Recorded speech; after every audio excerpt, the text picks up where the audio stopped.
నమస్కారం. Telugu first news morning bulletin కు స్వాగతం. ముందుగా హెడ్లైన్స్ చూద్దాం.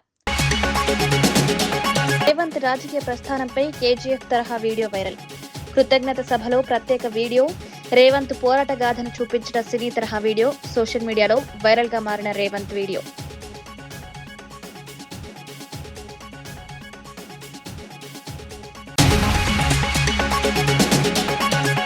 టీడీపీపై మాజీ మంత్రి అంబటి రాంబాబు విమర్శలు. సాయికృష్ణ కేసుపై సంచలన ఆరోపణలు. లాకప్ మరణంపై పూర్తి విచారణ కోరిన వైనం. టీడీపీపై ఘాటు వ్యాఖ్యలు.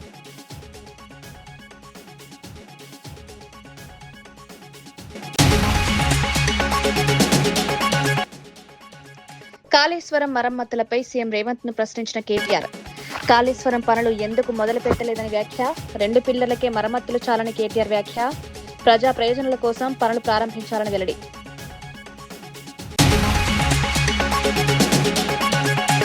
ఆర్టెమిస్ వ్యోమగాములను సత్కరించిన అధ్యక్షుడు ట్రంప్. ఫ్రీడమ్ 250 వేడుకల్లో నాసా బృందానికి సన్మానం. చంద్రయాత్ర మిషన్ బృందాన్ని అభినందన. ఆర్టెమిస్ మిషన్ పై ప్రపంచవ్యాప్త ఆసక్తి.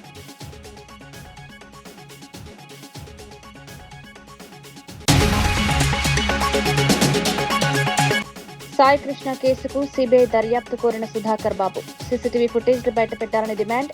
సిట్ విచారణపై నమ్మకం లేదని సూచన. నిజమైన దోషులను శిక్షించాలని డిమాండ్. తెలంగాణ ముఖ్యమంత్రి రేవంత్ రెడ్డి నిర్వహించిన కృతజ్ఞత సభలో ఆసక్తికర పరిణామం చోటు చేసుకుంది. తన రాజకీయ ప్రస్థానానికి 20 సంవత్సరాలు పూర్తయిన సందర్భంగా జరిగిన సభలో గతంలో తనపై పోటీ చేసిన ప్రత్యర్థిని ప్రత్యేకంగా ప్రస్తావించారు. 20 ఏళ్ల క్రితం జడ్పీటీసీ ఎన్నికల్లో తనకు ప్రత్యర్థిగా పోటీ చేసి ఓడిపోయిన మహ్మద్ గౌస్ రబ్బానికి ప్రభుత్వంలో సముచిత స్థానం కల్పిస్తామని హామీ ఇచ్చారు. ప్రజల కోసం పనిచేసిన వారిని రాజకీయ భేదాలు లేకుండా గౌరవించడం తమ ప్రభుత్వ విధానమన్నారు. సభా వేదికపై డిప్యూటీ సీఎం భట్టి విక్రమార్కను ఉద్దేశించి రబ్బానికి తగిన పదవిని గుర్తించి బాధ్యతలు అప్పగించాలని ఆదేశించారు. ఈ ప్రకటనతో సభలో హర్షధ్వానాలు వినిపించాయి. రాజకీయాల్లో విభేదాలు శాశ్వతం కాదని, ప్రజాసేవే ముఖ్యమని సీఎం పేర్కొన్నారు. రేవంత్ చేసిన ఈ ప్రకటన ప్రస్తుత తెలంగాణ రాజకీయాల్లో చర్చనీయాంశంగా మారింది. నిరూపించబడ్డది. అందుకే ఆనాడు గెలుచుంటే మిత్రుడు రబ్బాని జిల్లా పరిషత్ చైర్పర్సన్ అయి ఉండేవాడని ఇంతకుముందు మా మిత్రుడు భట్టి విక్రమార్క గారు నాకు గుర్తు చేసింది. నేను ఉప ముఖ్యమంత్రి గారికి ఒక సూచన చేస్తున్నా. నా వల్ల ఎవరికైనా ఎంతో కొంత సాయం కావాలి. నా వల్ల ఊరుకు మండలానికి ప్రయోజనం చేకూరాలి. నా వల్ల ఎవరికి నష్టం కష్టం రాకూడదనేదే నా ఆలోచన, నా ఆశయం. అందుకే ఉప ముఖ్యమంత్రి గారికి, జడ్చర్ల శాసనసభ్యుడికి, పార్లమెంట్ సభ్యుడు మల్లు రవి గారికి ఒక విజ్ఞప్తి చేస్తున్నా. ఆనాడు నా మీద ఓడిన రబ్బానికి ఈనాటి ప్రభుత్వంలో ఒక మంచి బాధ్యత ఇవ్వండి. ఎందుకంటే సర్పంచ్గా, సింగిల్ విండో చైర్మన్గా, బ్లాక్ కాంగ్రెస్ ప్రెసిడెంట్గా ఈ ప్రాంత ప్రజలకు దాదాపుగా 35 సంవత్సరాలు రబ్బాని సేవలు అందించండి. మరి ఆనాడు అనుకోని పరిస్థితుల్లో రబ్బాని గారు ఓటమి చెందిరు, నేను గెలిచిన. మరి ఈనాడు మీరు నేను అతనికి అవకాశం ఇవ్వడానికి మన చేతిలో బాధ్యత ఉన్నది. అందుకే మీరు బాధ్యత తీసుకోవాల్సిందిగా మా ఉప ముఖ్యమంత్రి వర్యులు భట్టి విక్రమార్క గారికి నేను సూచన చేస్తున్నా. అదేవిధంగా మిత్రులారా, ఆనాడు జడ్పీటీసీగా అర్హత ఉన్న ప్రతి కుటుంబానికి దరఖాస్తు చేసిన 48 గంటల్లోనే రేషన్ కార్డు అందజేసేలా ప్రభుత్వం చర్యలు తీసుకుంటోందని తెలంగాణ మంత్రి పొన్నం ప్రభాకర్ తెలిపారు.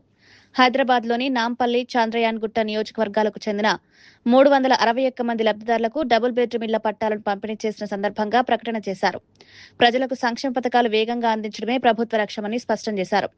సన్న బియ్యం పంపిణీ కార్యక్రమం విజయవంతంగా కొనసాగుతోందన్నారు. ఔటర్ రింగ్ రోడ్ పరిధిలో 1,00,000 ఇందిరమ్మ ఇళ్ల నిర్మాణానికి ప్రభుత్వం ప్రాధాన్యమిస్తోందని వెల్లడించారు. త్వరలోనే 2 లక్షల మంది ఒంటరి మహిళలకు సామాజిక భద్రతా పెన్షన్లు మంజూరు చేయనున్నట్లు ప్రకటించారు.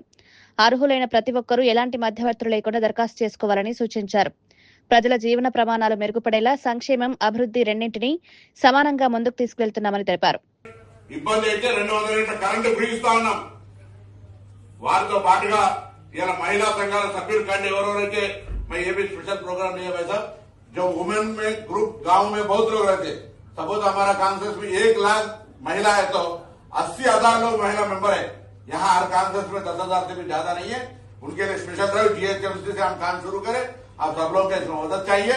जितना बहन लोग है ఎవరైతే అక్క చెల్లెలు ఉన్నారో అందరు మహిళా సభ్యులు కాండి, మీకు వడ్డీ లేని రుణాలు ఇస్తాం. మీరు స్వయంగా ఉపాధి పెంచుకొని మీకు మీరు ఊర్లలో బస్సులు ఇచ్చిన మహిళా సంఘాలకు మీ దగ్గర కూడా బస్సులు ఇవ్వాలంటే మీరు మహిళా సంఘాల సభ్యులే కాదు, మీరు బ్యాంకు లింకేజ్ తీసుకోరు, బ్యాంకు లోన్ మాఫీ చేసుకునేటువంటి పరిస్థితికి వస్తారు. దయచేసి మీ దగ్గర చిన్న దుకాణం పెట్టుకుంటారా, ఏం వ్యవహారం చేసుకుంటారో మహిళా సంఘాల సంఖ్య కూడా పెంచమని అందరూ కూడా ఎవరో సభ్యులు కాదు 18 ఏళ్లు పైబడ్డ ప్రతి మహిళా సభ్యులు కావాలి హైదరాబాద్ లో కోరుకుంటా ఉన్నా.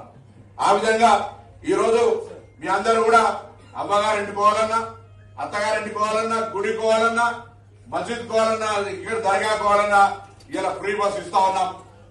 ఎన్ని అవా వాళ్ళని బస్సు ఓనర్లు చేసినాం. ఆ విధంగా ఈ కార్యక్రమం కొనసాగుతున్నటువంటి మాట మనం చేస్తా ఉన్నా. ఈ రోజు రేషన్ కార్డు కావచ్చు, సన్న బియ్యం కావచ్చు, 200 యూనిట్లు కావచ్చు, ఫ్రీ బస్సు కావచ్చు, నిరుద్యోగులకు ఉద్యోగాలు కావచ్చు. ఇప్పుడే మన పొద్దుగాల ఒక 5,000 కానిస్టేబుల్ ఉద్యోగాలు పడతా ఉన్నాయి. అవి కాక మహిళా సంఘాల సభ్యులుగా చేయమని కోరుతా ఉన్నాం. ఇంకా గ్రామీణ ప్రాంతాల్లో ఇల్లు ఇస్తున్నాం, ఇక్కడ కూడా లక్షలు ఇస్తామనే మాట మనం చేస్తా ఉన్నాం. ఇంత గౌరవ ఎంఐఎం శాసనసభ నాయకుడు అక్బరుద్దీన్ గారు చెప్పినట్టుగా వాంబే హౌస్ కావచ్చు, జేఎన్ఆర్ఎం కింద గతంలో 30 ఏళ్ల కింద కట్టిన ఇళ్లని పనికిరాని స్థితిలో ఉన్నాయి. మేము కలెక్టర్ గారు ఇదే వేదిక నుంచి ఆదేశిస్తా ఉన్నాం.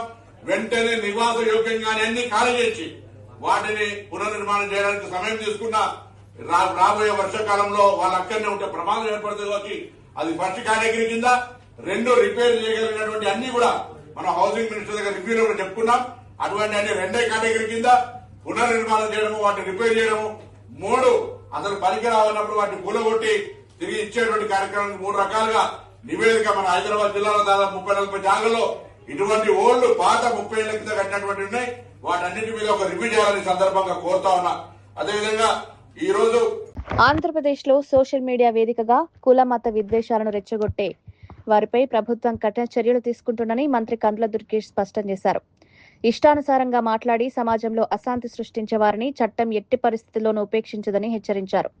నటుడు ప్రకాష్ రాజ్తో పాటు రావణ్ అనే వ్యక్తి మధ్య అపవిత్ర బంధముందని ఆరోపించారు. ఇద్దరూ కలిసి సోషల్ మీడియాలో కుట్రపూరిత చర్చలు నిర్వహిస్తూ కూటమి ప్రభుత్వం ముఖ్యంగా డిప్యూటీ సీఎం పవన్ కళ్యాణ్ లక్ష్యంగా చేసుకుని దుష్ప్రచారం చేస్తున్నారన్నారు.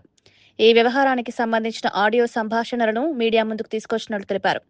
వీరి వెనుక పెద్ద వ్యవస్థ పనిచేస్తోందని, ఆర్థిక సహకారంతో రాష్ట్రంలో కులమత ఘర్షణలు సృష్టించే ప్రయత్నాలు జరుగుతున్నాయని ఆరోపించారు. దానికి సంబంధించి మా దగ్గర పక్కా ఆధారాలు ఉన్నాయి. ఆధారాలు ముందు మీకు వినిపించి ఆ తర్వాత నేను తదితర విషయాల్ని కొనసాగిస్తాను.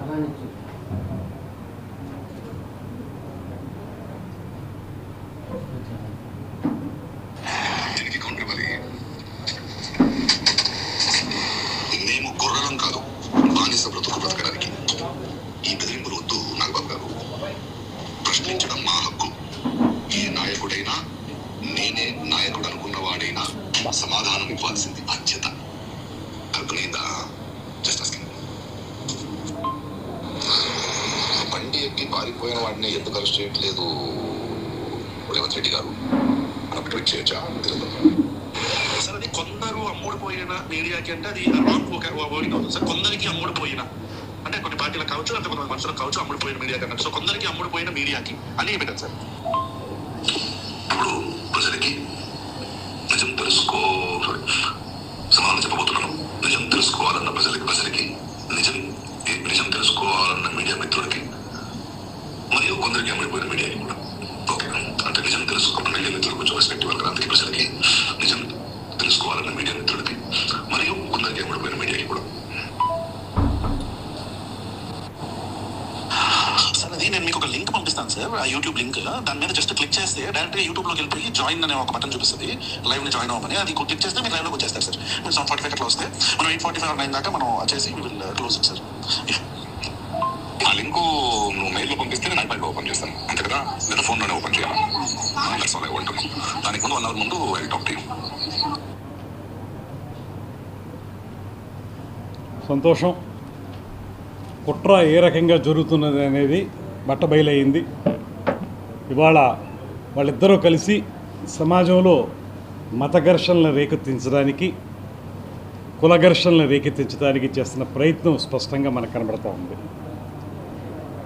వీళ్ళిద్దరూ కూడా ఒక కుట్రపూరిత ఆలోచనతోటి పవన్ కళ్యాణ్ గారిని బలహీనపరచాలనేటువంటి ఆలోచనతోటి చేస్తున్న ప్రయత్నం ఇవాళ ఇప్పుడు మనకి ఆధారాలతో సహితం మనకి కనపడ్డాయి.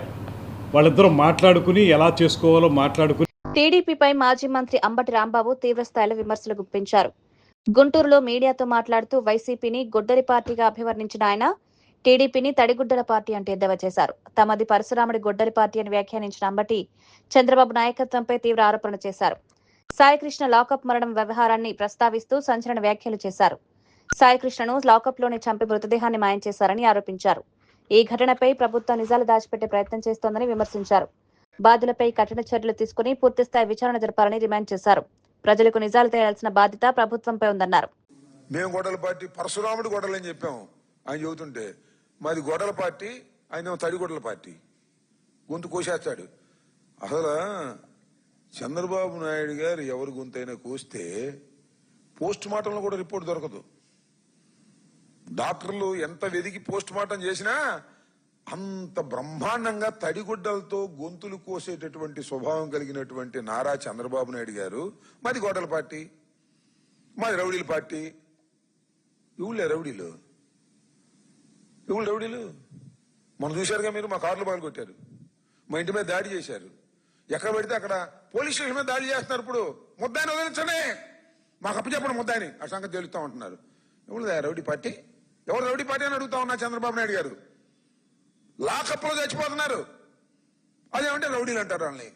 ఎవరిది గొడవల పార్టీ? ఎవరు దౌర్జన్యాల పార్టీ? మీది దౌర్జన్యాల పార్టీ, మీరు దౌర్జన్యకారులు. కాకపోతే మెత్తగా ఉపన్యాసాలు చెప్పేటటువంటి కార్యక్రమంలో నిమగ్నమై ఉన్నారు తప్ప మీ అంత దుర్మార్గమైనటువంటి రాజకీయాలు, మీ అంత దారుణమైన హత్యలు చేసే రాజకీయాలు చెప్పాలంటే బోలెను ఉన్నాయి. కాళేశ్వరం ప్రాజెక్టు మరమ్మతుల విషయంలో BRS working president KTR Telangana ప్రభుత్వంపై తీవ్ర విమర్శలు చేశారు. మొత్తం 370 పిల్లలతో నిర్మించిన కాళేశ్వరం ప్రాజెక్టులో కేవలం 2 పిల్లర్లు మాత్రమే కుంగాయని తెలిపారు. ఎన్నికలకు ముందు కేసీఆర్ ప్రభుత్వాన్ని బద్నాం చేసేందుకు జరిగిన కుట్రలో భాగంగానే ఈ ఘటన జరిగిందని అనుమానాలున్నాయని వ్యాఖ్యానించారు. ఆ 2 పిల్లర్లు ఉన్న బ్లాక్ ను తిరిగి నిర్మించేందుకు సుమారు 400 కోట్ల రూపాయలు మాత్రమే అవసరమన్నారు. ఆ ఖర్చును కూడా ఎల్ఎన్టీ సంస్థే భరిస్తామని ముందుకొచ్చిందని గుర్తు చేశారు. అయినప్పటికీ రేవంత్ రెడ్డి ప్రభుత్వం అధికారంలోకి వచ్చి 31 నెలలవుతున్నా మరమ్మతులు ఎందుకు ప్రారంభించలేదని ప్రశ్నించారు. 370 పైచిలకు పిల్లర్లుండే 3 బ్యారేజీలు కలిపితే ఒక్క బ్యారేజీలో 2 పిల్లర్ల కాడ కొంత కుంగుబాటు వచ్చింది. సరే, అందులో కూడా లంగతనం ఉందనేది మా అందరి అనుమానం. అందులో కూడా ఎలక్షన్ల ముంగటనే జరిగింది, ఏమో జరిగింది, కొంతమంది దుర్మార్గులు ఏదో చేసిండ్రు ఎలక్షన్లు గెలిచేందుకు, కేసీఆర్ను బద్నాం చేసేందుకని ఒక అనుమానం కూడా మాకున్నది. వాస్తవం ఏంది అంటే, ఎక్కడైతే 2 పిల్లర్లు కుంగినాయో ఆ 2 పిల్లర్లు లేదా మొత్తం బ్లాక్ దాన్ని మొత్తం తీసేసి మళ్ళా కట్టినా అయ్యే ఖర్చు 400 కోట్లు, కేవలం 400 కోట్లు మాత్రమే. ఆ బ్లాక్ మొత్తం కట్టినా అందులో రూపాయి కూడా మళ్ళీ ప్రజల మీద పడేది లేదు. ఎల్ఎన్టీ అనే సంస్థ ముంగటికి వచ్చింది, చెప్పింది ఆ 400 కోట్లు మేము కట్టిన మా ప్రాజెక్టులంచి డిఫెక్ట్ లయబిలిటీ పీరియడ్లోనే ఉన్నది, మొత్తం పైసలు మేము పెడతాం, మేము కడతాం, మాకు అవకాశం ఇవ్వండి అంటే ఇప్పటికి 30 నెలలు అయిపోయాయి, 31 నెలలు అయిపోయింది. 31 నెలలు అయిపోయినా కనీసం ఒక అడుగు ముంగట పడలే. ఇవాళకి కూడా ఒకటే పట్టుకున్నాడు, కాళేశ్వరం కూలేశ్వరం అయిపోయింది, కాళేశ్వరం కూలేశ్వరం అయిపోయింది అని చెప్పి పనికిమాలిన మాటలు, పసలేని విమర్శలు తప్ప ఇంకొకటేమి కాదు. ఇక్కడ ఒక చిన్న ఇంపార్టెంట్ విషయం మీకు చెప్పాలా. ప్రాణహితలో స్టోరేజ్ కెపాసిటీ కేవలం 16.4 టీఎంసీలు, మరి మనకు కాళేశ్వరం ప్రాజెక్టు యొక్క రిజర్వాయర్ల కెపాసిటీ 141 టీఎంసీలు. కాళేశ్వరం ప్రాజెక్టు ద్వారా కొత్త ఆయకట్టుతో పాటు స్థిరీకరించే ఆయకట్టు లెక్క కలుపుకుంటే మొత్తం 40 లక్షల ఎకరాల సామర్థ్యానికి మనకు చివరి దాకా ఎక్కడ దాకా ఉత్తమ్ కుమార్ రెడ్డి గారి శ్రీమతి ప్రాతినిధ్యం వహిస్తున్న కోదాడ నియోజకవర్గంలోని నడిగూడెం, ఇంకోటి మోతే మండలాల దాకా, తుంగతుర్తి, సూర్యాపేట అక్కడి దాకా, అంటే ఆల్మోస్ట్ ఆంధ్ర బార్డర్ దాకా నీళ్లిచ్చే బృహత్తరమైన ప్రాజెక్టు కాళేశ్వరం ప్రాజెక్టు. నటుడు ప్రకాష్ రాజ్ పై జనసేన నాయకులు తీవ్ర విమర్శలు గుప్పించారు. సోషల్ మీడియాలో జస్ట్ ఆస్కింగ్ పేరుతో తరచూ రాజకీయ అంశాలపై స్పందించే ప్రకాష్ రాజ్ ఆంధ్రప్రదేశ్ లో శ్రీరాముడి విగ్రహం తలను ధ్వంసం చేసిన ఘటనపై ఎందుకు మాట్లాడలేదని ప్రశ్నించారు. ప్రతి అంశంపై స్పందిస్తున్నట్లు చెప్పుకున్న ఆయన మతపరమైన ఘటన విషయంలో మాత్రం మౌనం పాటించడం వెనుక కారణమేంటని నిలదీశారు. ఒకే తరహా ప్రమాణాలు అందరికీ వర్తించాలని, ఎంపిక చేసిన అంశాలపై మాత్రమే స్పందించడం సరైంది కాదని విమర్శించారు.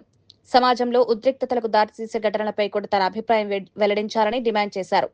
ప్రజా జీవితంలో ఉన్న వ్యక్తులు రాజకీయాలకు అతీతంగా అన్ని అంశాలపైన ఒకే విధమైన వైఖరిని అవలంబించాలని సూచించారు. సృష్టించే పరిస్థితులకి వీళ్ళు ఒక ప్రకాష్ రాజు, ఒక రావణు, వీళ్ళు ఫ్రంట్ మాత్రమే ఉన్నారు.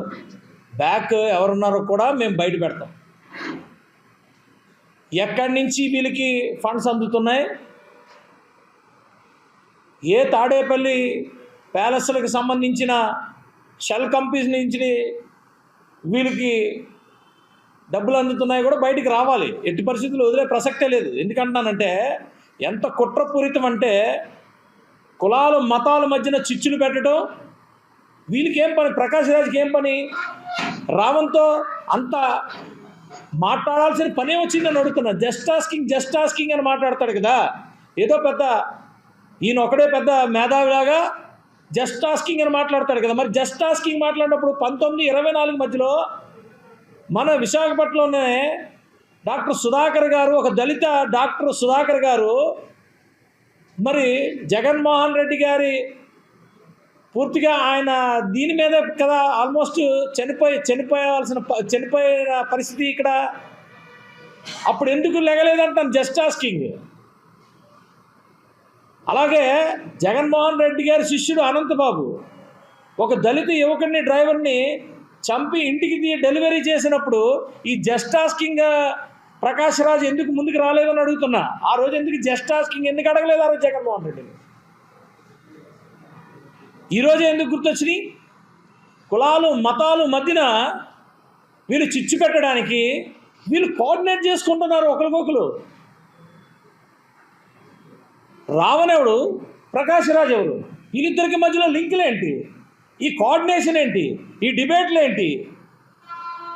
ఎవరిని మీరు మోసం చేస్తున్నారు?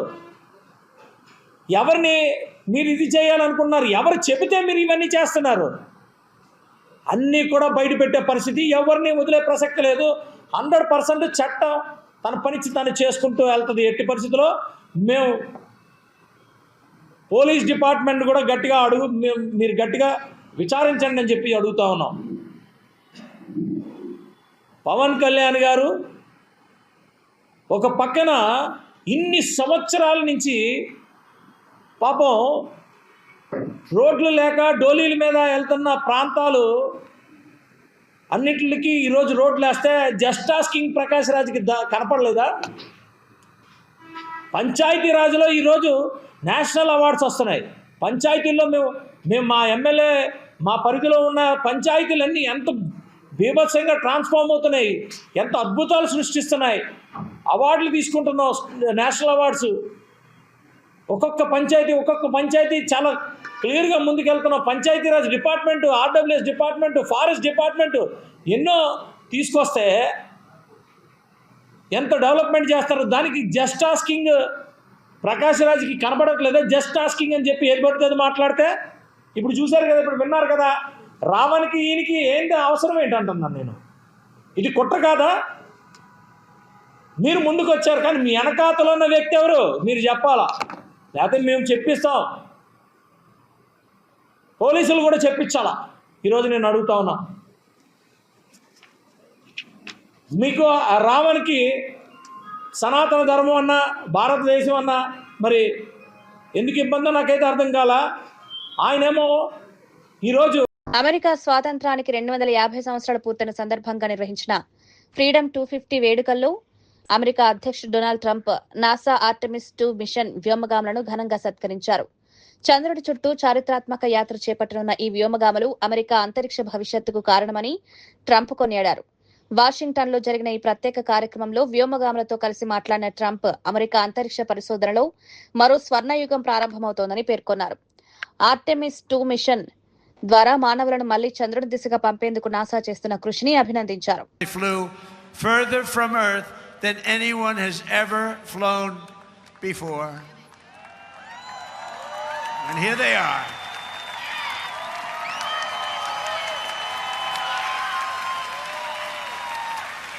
So tonight we're joined by that crew of NASA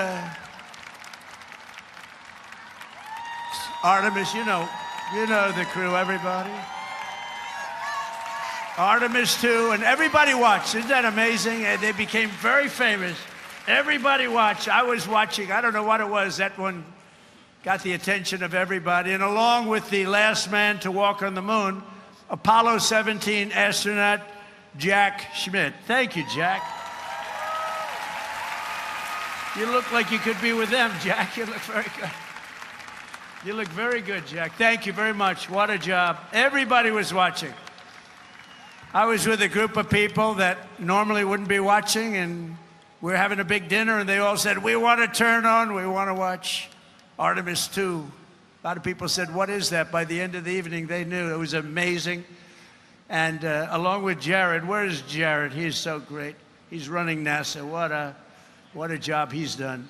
So I want to thank you all. Thank you very much. Great job. So these champions of flight stand this evening beside the flag flown on the Wright brothers airplane, piloted by Orville Wright. It's the exact flag, very historic, and they are honored to be here. They told me today they were really amazed to be here with that flag. That's a very special flag if you're in the world of flying aircraft. So congratulations to everybody. Fantastic job. Very proud of you. And I have a special gift for these patriots. This morning on America's 250th birthday, a new flag was flown above the United States Capitol.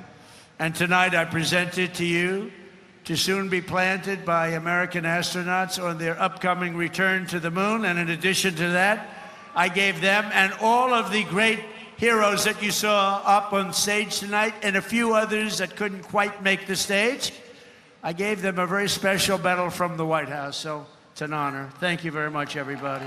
Appreciate it. So then I assume you're going to be heading to Mars, right? We're going to be going to Mars very soon. And I think that's something that we do have in mind, and we're going to do the moon, and we're going to go from there. We're going to go to Mars, and we're going to continue to be way ahead. Khammam జిల్లా సత్తుపల్లి నియోజకవర్గంలోని కల్లూరు మండలంలో మంత్రి పొంగులేటి శ్రీనివాసరెడ్డి విస్తృతంగా పర్యటించి పలు అభివృద్ధి కార్యక్రమాల్లో పాల్గొన్నారు. జిల్లా collector Divakar TS, MLA doctor Matta Ragamayya, sub collector Ajay యాదవ్తో కలిసి సుమారు 15 కోట్ల విలువైన అభివృద్ధి పనులకు శంకుస్థాపన చేశారు. గ్రామీణ ప్రాంతాల్లో మౌలిక సదుపాయాల కల్పనకు ప్రభుత్వం అత్యంత ప్రాధాన్యమిస్తోందని తెలిపారు. ప్రజలకు మెరుగైన రహదారులు, తాగునీరు, డ్రైనేజ్, ఇతర అవసరమైన వసతులు కల్పించే దిశగా పనులు వేగంగా కొనసాగుతున్నాయన్నారు. అభివృద్ధి పనులు నాణ్యతతో నిర్ణీత గడువులో పూర్తి చేయాలని అధికారులకు సూచించారు. ప్రజా సమస్యలను ఎప్పటికప్పుడు తెలుసుకుని పరిష్కరిస్తామని హామీ ఇచ్చారు. రాష్ట్ర ప్రభుత్వం అభివృద్ధి సంక్షేమాన్ని సమానంగా ముందుకు తీసుకువెళ్తోందని మంత్రి పేర్కొన్నారు. పేదోడికి ఇల్లు ఇస్తే నాకేం కమిషన్ వస్తుంది, కాళేశ్వరం కడితే 1,00,000 కోట్ల కమిషన్ వస్తుందని కాళేశ్వరం కట్టి నిస్సిగ్గుగా నిన్న ఇయ్యాల ఆ కాళేశ్వరం డ్యామ్ దగ్గర పోయి దీన్ని ఏదో రిపేర్ చేయలేదు అంటాడు. అసలు రిపేర్ చేయాల్సిన గత్యంతరం ఎందుకు వచ్చింది? సిగ్గు లేకుండా ఆడికి పోయి మాట్లాడే హక్కు నీకు ఎక్కడుంది? తెలంగాణ రాష్ట్ర ప్రజల రక్తాన్ని, వారి చెమటని కొల్లగొట్టి దోచుకున్న మీరా ఈ ప్రజా ప్రభుత్వాన్ని ప్రశ్నించేది? గౌరవ ముఖ్యమంత్రి రేవంత్ రెడ్డి గారిని, ఈ కేబినెట్ మంత్రులందరూ కానీ మీరు మాట్లాడే నైతిక హక్కు మీకు ఎక్కడుంది? మీరు కట్టిన ప్రాజెక్టు దగ్గర పోయి మేము అయ్యా కూలగొట్టాము, ఈ కూలగొట్టిన ప్రాజెక్ట్ ని రిపేర్ చేయమని అడిగే సిగ్గు లేకుండా మీరు అడిగే తీరు చూస్తుంటే రాష్ట్ర ప్రజలందరూ హేళనగా నవ్వుకుంటున్నారు. ఎప్పటికైనా మీరు గమనించండి. సాయికృష్ణ కేసులో బాధిత కుటుంబానికి పూర్తి న్యాయం జరగాలంటే స్వతంత్ర సంస్థతో విచారణ జరిపించాలని మాజీ ఎమ్మెల్యే మల్లాది విష్ణు డిమాండ్ చేశారు. మెజిస్టీరియల్ విచారణ సందర్భంగా తమ అభ్యంతరాలు, అనుమానాలను అధికారులకు లిఖితపూర్వకంగా సమర్పించినట్లు తెలిపారు. ప్రస్తుతం కొనసాగుతున్న సిట్ మెజిస్టీరియల్ విచారణలు కంటి తుడుపు చర్యల్లా కనిపిస్తున్నాయని ఆరోపించారు. కేసులోని అన్ని కోణాలను వెలికితీసి అసలు వాస్తవాలను ప్రజల ముందుకు తీసుకురావాల్సిన అవసరం ఉందన్నారు. బాధ్యులెవరైనా చట్టం ముందు నిలబడాలని, విచారణ పూర్తిగా పారదర్శకంగా సాగాలని కోరారు. సాయికృష్ణ కుటుంబానికి న్యాయం జరిగే వరకు వైఎస్ఆర్సీపీ ప్రజల తరపున పోరాటం కొనసాగిస్తుందని స్పష్టం చేశారు. ఈ కేసులో రాజకీయాలకు తాగులేకుండా నిజానిజాలను వెలికితీయాలని ప్రభుత్వాన్ని కోరారు. ప్రభుత్వము ఈ రకమైనటువంటి చర్యలు చేపడుతుంది. మా యొక్క ప్రధానమైనటువంటి డిమాండ్ ఈ లాకప్ డెత్ విషయంలో సిబిఐ ఎంక్వైరీకి వైఎస్ఆర్ కాంగ్రెస్ పార్టీ కట్టుబడి ఉన్నది అని చెప్తా ఉన్నాం. సిబిఐ ఎంక్వైరీ ద్వారానే మాయం చేసినటువంటి సీసీ ఫుటేజీలు కానీ, హాస్పిటల్ దగ్గర తిప్పినా, లాడ్జీల దగ్గర తిప్పినా, రోడ్ల మీద తీసుకెళ్ళినా, బస్టాండ్లో అనాథ శవంగా మార్చిన, అనాథ శవం అనే పేరు మీద క్రిమేషన్ చేసిన, ఈ మొత్తం వ్యవహారం అంతా కూడా బయటికి రావాలి. ఈ లాకప్ డెత్ వరకు ఉన్నటువంటి పెద్దల యొక్క హస్తాలన్నీ కూడా బయటికి రావాలి అని అంటే ఓన్లీ సిబిఐ ఎంక్వైరీ ద్వారానే ఇది సాధ్యపడుతుందని బలంగా నమ్మి ఇప్పటి వరకు కూడా అదే స్టాండ్తో మేము ఉన్నాము. ఈరోజు మెజిస్ట్రేట్ ఎంక్వైరీ ఆదేశించినప్పుడు కూడా ఇందులో అనేక విషయాలు పొందుపరిచి ఒక రిప్రజెంటేషన్ ఇవ్వడం జరిగింది. ఫైనల్గా ఈ విజయవాడ లాంటి నగరాల్లో సర్కారీ హత్య జరిగిందని చెప్పచ్చు. దీన్ని ఒక పోలీస్ స్టేషన్లో తల్లి వెళ్ళి 30-40 రోజుల పాటు తిరిగినప్పటికీ కూడా కనిపించకుండా మాయం చేసి శవాన్ని బూడిద చేసినటువంటి సంఘటనని ఎవరు కూడా, ఆంధ్రప్రదేశ్ ప్రజలు ఎవరు కూడా మర్చిపోలేకుండా ఉన్నారు. ప్రభుత్వం ఇంత పాశవికంగా చేస్తుందా, పోలీసులు ఇంత పాశవికంగా ఆలోచన చేస్తారా అని చెప్పండి. కాబట్టి దీనికి పూర్తి న్యాయం చేయాలంటే ఓన్లీ సిబిఐ ఎంక్వైరీ ద్వారానే ఇది సాధ్యపడుతుందని చెప్పి ఈ సందర్భంగా వైఎస్ఆర్ కాంగ్రెస్ పార్టీ డిమాండ్ చేస్తుంది. సాయికృష్ణ కేసుకు సంబంధించి జరుగుతున్న మెజిస్టీరియల్ విచారణలో తమ అభ్యంతరాలు, అనుమానాలను లిఖితపూర్వకంగా సమర్పించినట్లు మాజీ ఎమ్మెల్యే టీజేఆర్ సుధాకర్ బాబు తెలిపారు. ప్రభుత్వం ఈ కేసులో సీఐ నాగరాజునొక్కరినే బాధితునిగా చూపించి విచారణను ముగించే ప్రయత్నం చేస్తోందని అనుమానం వ్యక్తం చేస్తున్నారు. ఈ ఘటన వెనుక మరెవరున్నారనే అంశాన్ని పూర్తిగా వెలుగులోకి తీసుకురావాలని డిమాండ్ చేశారు. మార్కాపురం నుంచి విజయవాడ వరకు ఉన్న సీసీటీవీ ఫుటేజ్లన్నింటినీ స్వాధీనం చేసుకుని ప్రజల ముందుంచాలని కోరారు. సాయికృష్ణను అదుపులోకి తీసుకోవాలని ఎవరు ఆదేశించారో ప్రభుత్వం స్పష్టం చేయాలన్నారు. ఇది రాజకీయ అంశం కాదని, పూర్తిగా మానవ హక్కులకు సంబంధించిన అంశమని పేర్కొన్నారు. బాధిత కుటుంబానికి న్యాయం చేయాల్సిన బాధ్యత ప్రభుత్వంపై ఉందన్నారు. ప్రస్తుతం జరుగుతున్న సిట్ మెజిస్టీరియల్ విచారణలపై తమకు నమ్మకం లేదని, స్వతంత్ర సంస్థ అయిన సిబిఐతో దర్యాప్తు జరిపితేనే అసలు వాస్తవాలు వెలుగులోకి వస్తాయని స్పష్టం చేశారు. వస్తుంది అంటే ఎట్టి పరిస్థితులలో వీడియో ఫుటేజ్ను బయటపెట్టి తీరాల్సిందే ఈ ప్రభుత్వం. ఒక్క పోలీస్ స్టేషన్లో వీడియో ఫుటేజ్ లేదని బొంకినంత మాత్రాన, అబద్ధాలు చెప్పినంత మాత్రాన, దాన్ని ఎలిమినేట్ చేసినంత మాత్రాన విజయవాడ అన్ని మార్గాలలో సీసీటీవీ ఫుటేజ్లు ఉన్నాయి. మార్కాపురం నుండి ఎన్ని గంటలకు తీసుకొచ్చారు, ఏ వీధుల్లో తెచ్చారు, ఏ రోడ్లలో తెచ్చారు, మొదటిసారిగా పోలీస్ స్టేషన్లు ఎక్కడికి తీసుకొచ్చారు, తెచ్చిన కానిస్టేబుల్ ఎవరు, తీసుకురామని ఆదేశాలు ఇచ్చింది ఎవరు, సిపి పరిధిలోనే ఆదేశాలు వచ్చినాయా, సిపికి డీజీపీ ఆదేశాలు ఇచ్చాడా, డీజీపీకి ముఖ్యమంత్రి గారు ఆదేశాలు ఇచ్చారా, ఎవరు ఆదేశాలు ఇచ్చారనేది మా అందరికీ రాష్ట్ర ప్రజలకు సుస్పష్టం చేయాల్సిన ఆవశ్యకత ఉంది. ఎందుకు మేము ఇంత బలంగా ఈ అంశాన్ని ఈ ప్రజల దృష్టిలో తీసుకొస్తున్నామంటే, ఈ సాయికృష్ణ కేసు ఈ రోజున వెలుగులోకి వచ్చింది. వెలుగులోకి రాని అనేకమైన ప్రభుత్వ హత్యలు జరుగుతున్నాయి. మీ అందరికీ తెలిసిన విధంగానే మా సోదరుడు కాంతి కుమార్ ఆత్మహత్య చేసుకున్నాడు. అదే పోలీస్ స్టేషన్లో అదే సిఐ ద్వారా బాధితుడై. అది ఒక ప్రత్యక్ష సాక్ష్యం ఉండినా ఈ రోజు వరకు కూడా ఆ కేసు మీద ఈ ప్రభుత్వం ఒక్క చర్య కూడా తీసుకోలేదు. ఓ పక్కనేమో సామాన్యమైన కేసులలో యూట్యూబర్లను ఊరు వాడా తిప్పుతూ కేసుల మీద కేసులు బనాయిస్తూ ఒక్క మాట కూడా మాట్లాడటానికి రాష్ట్రంలో వీలు లేదని కఠినమైన దుర్మార్గపు చర్యలు ఈ రాష్ట్ర ప్రభుత్వం చేస్తుంటే, ఇంకో పక్కనేమో స్వయాన ఉప ముఖ్యమంత్రి దళిత హోంమంత్రి విఫలం చెందిందని స్టేట్మెంట్లు ఇస్తే, అదే నేను హోంమంత్రిని అయితే ఏ కేసునైనా తేలుస్తానన్న ఉప ముఖ్యమంత్రి గారు తన సొంత సామాజిక వర్గంలోని ఒక యువకుడు చనిపోతే దాని మీద ఈ రోజు వరకు ఉప ముఖ్యమంత్రి తెలంగాణ ముఖ్యమంత్రి రేవంత్ రెడ్డి రాజకీయ జీవితానికి 20 సంవత్సరాలు పూర్తయిన సందర్భంగా నిర్వహించిన కృతజ్ఞత సభలో ప్రదర్శించిన ప్రత్యేక వీడియో సోషల్ మీడియాలో వైరల్ గా మారింది. కేజీఎఫ్ సినిమా శైలిలో రూపొందించిన ఈ వీడియోలో రేవంత్ రెడ్డి రాజకీయ ప్రస్థానం, ప్రజా పోరాటాలు, ఎదుర్కొన్న సవాలు, సాధించిన విజయాలను సినీ తరహాలో ఆవిష్కరించారు. ప్రజల కోసం ఆయన సాగించిన దీర్ఘ రాజకీయ ప్రయాణానికి భావోద్వేగంగా చిత్రీకరించడం విశేషంగా ఆకట్టుకుంది.